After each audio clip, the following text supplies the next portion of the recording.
In 1938, an American geologist drilled into the sand near Dhahran, Saudi Arabia, and hit something that would reshape global power. Not gold, not water, oil.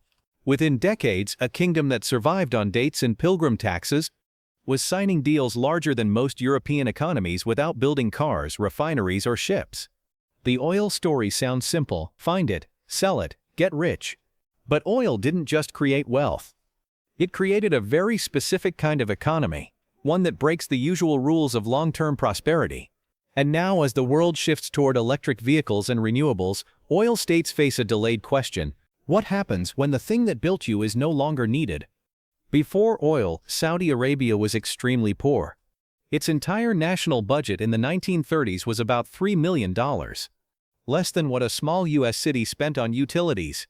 Revenue came from pilgrims visiting Mecca and limited trade. Then oil changed everything. By 1970, Saudi Arabia produced 3.8 million barrels per day.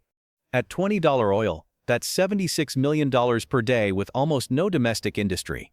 This wasn't productive wealth. It was extracted wealth.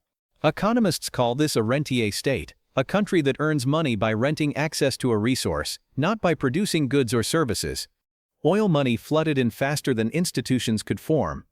Instead of taxing citizens, governments paid them.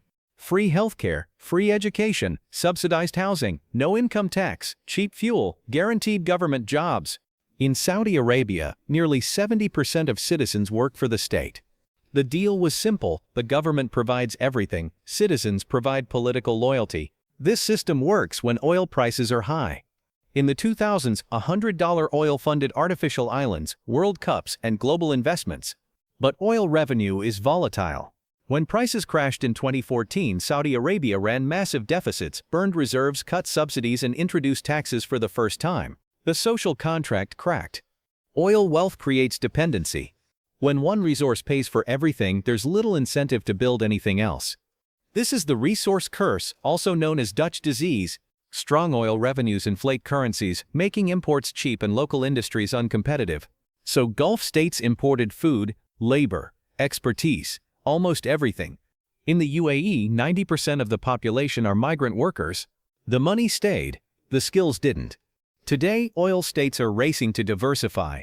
Saudi Arabia's Vision 2030 aims to cut oil revenue dependence and toward a diversified economy. But after decades of rent-based wealth, there's little private sector depth to build on. Oil money is still funding the transition away from oil. It's like trying to quit smoking by buying more cigarettes. Oil turned deserts into empires. But it also built entire nations on a single assumption that the world would always need what they had. The 1938 oil strike didn't just create wealth. It started a countdown, and no one knows when it ends.